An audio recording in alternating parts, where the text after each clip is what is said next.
Hello everyone, myself doctor Rajendra Dawariya. मैं आज आपको एलर्जिक राइनाइटिस के बारे में जानकारी देना चाह रहा हूँ। एलर्जिक राइनाइटिस ये काफ़ी कॉमन डिजीज़ है। ये डेवलप्ड कंट्री में ज़्यादा है और एलर्जिक राइनाइटिस करीब 20 से 25% पॉपुलेशन में ये काफ़ी कॉमन है।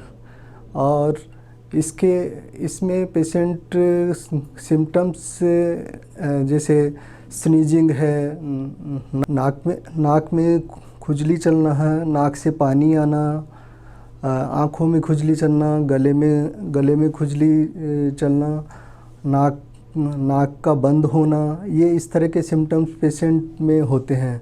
और इसके कारण क्या होते हैं, कोई भी एलर्जन जब अंदर नोज़ में जाता है तो पेशेंट स्नीजिंग के द्वारा या फिर पानी के द्वारा उसको बाहर निकालने की कोशिश करता है। ये एक तरह से बॉडी का एक तरह से डिफेंस सिस्टम है, लेकिन जब बहुत ज़्यादा दिक्कत होती है तो ये एक तरह से बीमारी का काम करता है। इसके लिए पहले इसका डायग्नोसिस होना ज़रूरी है। जब इसको अंदर से देखते हैं तो नाक के अंदर चमड़ी फूली हुई दिखाई देगी और लाइट पेल कलर की चमड़ी होगी और अंदर पूरा बंद रहेगा, बंद सा दिखेगा। तो इसका जितना जल्दी ट्रीटमेंट करवाई उतना ही अच्छा है, क्योंकि जिन लोगों में एलर्जिक राइनाइटिस होती है उनमें 1/3 पेशेंट्स में अस्थमा डेवलप हो जाता है और जो अस्थमा के पेशेंट्स होते हैं उनमें ज़्यादातर में एलर्जिक राइनाइटिस ही होती है। एलर्जिक राइनाइटिस से नाक के अंदर रसोलियाँ बन जाती है, साइनोसाइटिस हो जाती है, तो इससे पेशेंट्स को काफ़ी दिक्कत आती है।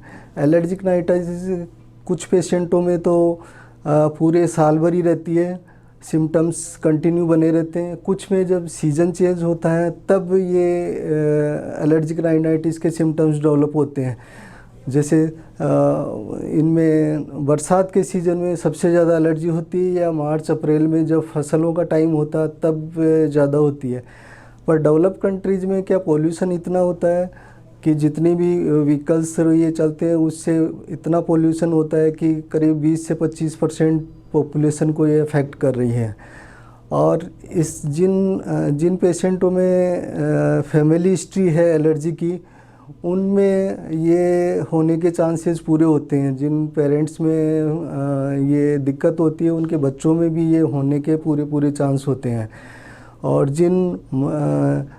जो पेरेंट्स स्मोकिंग करते हैं या मदर्स प्रेगनेंसी के टाइम पे स्मोकिंग करती या बचपन के टाइम पे छोटे बच्चे घर में रहते हैं, उस टाइम पे जो स्मोकिंग होती है तो उन बच्चों में आगे चल के एलर्जिक राइनाइटिस होने के पूरे चांसेस हो।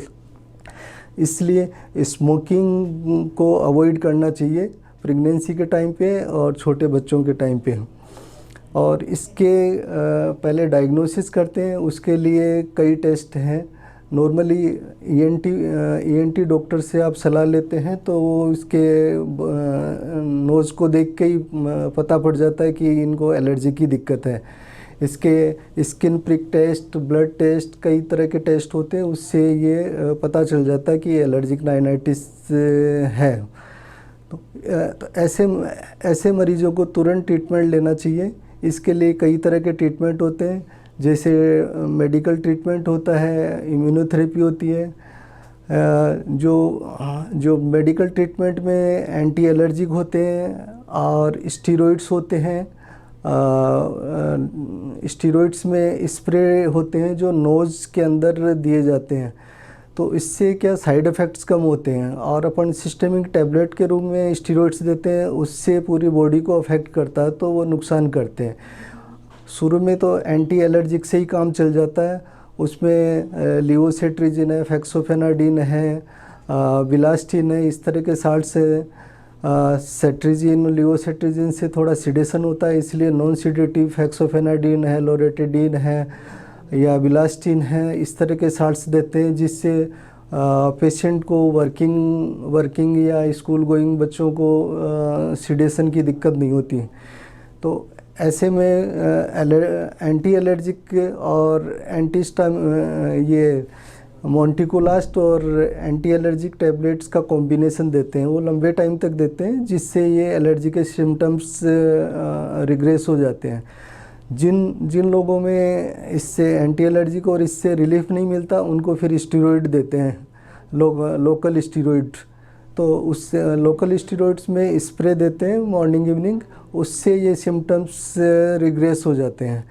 और जो सीवियर पेशेंट्स होते हैं, मॉडरेट टू सीवियर, या जिनमें इन चीज़ों से फ़र्क नहीं पड़ता, उनमें इम्यूनोथेरेपी देते हैं। इम्यूनोथेरेपी में क्या होता है कि जो एलर्जेंस होता है वो नोज़ के अंदर ड्रॉप्स के रूप में देते हैं या स्प्रे के रूप में देते हैं, धीरे धीरे उसकी डोज बढ़ाते हैं, जिससे वो टॉलरेंस उसको टॉलरेट करते जाते हैं और उनमें सिम्टम्स धीरे धीरे कम हो जाते हैं।